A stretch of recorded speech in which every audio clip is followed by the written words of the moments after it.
Umakyat na nga po sa tropical storm category ang bagyong Ada na kasalukuyang binabantayan sa loob ng Philippine Area of Responsibility o PAR. Alamin po natin ang kasalukuyang galaw at posibleng epekto nito ngayong weekend, lalong-lalo na po sa Cebu. Kasama ang ating resident meteorologist, Weather Tito Alvin, na laging may panahon para sa iyo. Tito Alvin, good morning kapatid! Good morning, Mami Dims, at good morning mga kapatid. Ulat panahon na po tayo ngayong araw ng Biyernes at silipin na nga natin itong bagyong Ada na lumakas pa at isa ng tropical storm na nabigyan po ng international name na Nokain. Ito po ang bagyong Ada ay nasa tropical storm category nga na may taglay na lakas na hangin na nasa 65 kilometers per hour malapit sa kanyang gitna. Kung minsan may mga pagbugsong umabot sa 80 kilometers per hour. Ito po ay huling namataan ng Pag-asa sa layong 445 kilometers east ng Maasin City, dyan po sa may Southern Leyte, sa eastern section ng Visayas. Yan po ay nandito sa dagat pa. Pero yan po ay kumikilos na pa north, northwest at napakabagal po ng pagkilos niyan. Yan po ay pinakamalapit sa ating landmass o kalupaan ngayong araw ng Biyernes hanggang bukas.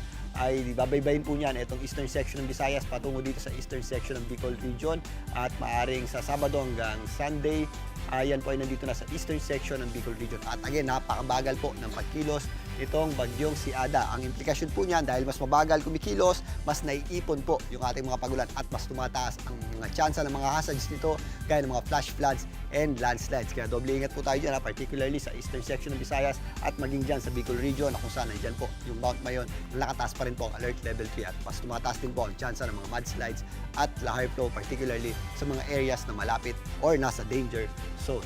Sa katunayan, nakataas pa rin po ang heavy rainfall warning advisory ng Pag-asa. Meron pa rin tayong mga possible na heavy at kung minsan intense rain sa mga areas ng Northern Samar at Eastern Samar. Mga katamtaman at kung minsan malalakas na pagulan or moderate to heavy rains naman ang ating aasahan sa mga areas ng Catanduanes, Sorsogon, Samar, Biliran, kasama na po dyan Leyte, Southern Leyte, Dinagat Island, Surigao del Norte, kasama na po dyan ang Agusan del Norte. Mas madadagdagan pa po yung ating mga pagulan na habang dumidikit pa ang bagyong Ada sa ating landmass o kalupaan at meron din tayong mga kasama pabugso-bugsong hangin dito po sa general area na yan. Ang natitirang bahagi naman ng Visayas, kasama na po dyan ang Central Visayas, maging dyan po sa area ng Cebu at Bohol, mas maulap po ang panahon natin at posible rin po yung mga kalat-kalat na pagulan at mga posibleng thunderstorms dahil naman sa epekto ng panglabas na kaulapan nito pong bagyong Ada. Ganun din po ang ating panahon sa ilang bahagi ng Northern Mindanao, maging dito sa rehiyon ng Caraga. Nag-extend din po ang epekto ng bagyong Ada dito po sa areas ng Bicol region at mas dadagdagan pa po yung ating mga pagulan dyan sa darating na weekend. So possible po yung ating malalakas na pagulan dyan,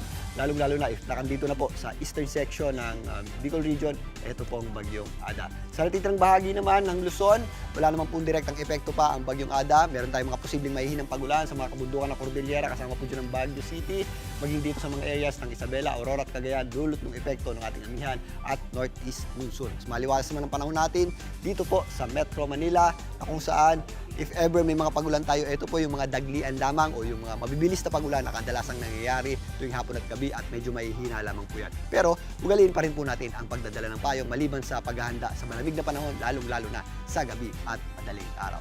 Balikan natin itong bagyong Ada mamaya. Bago na mga kapatid, ang ating araw po ay sikat.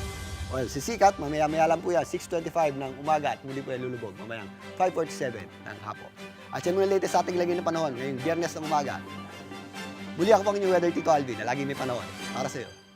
Mga kapatid, dito Alvin Pura po na laging may panahon para sa iyo, umaraw man o umulan, dapat laging handa. Kaya para maging updated sa pinaka-latest weather updates, mag-follow at mag-subscribe na sa social media pages ng News 5.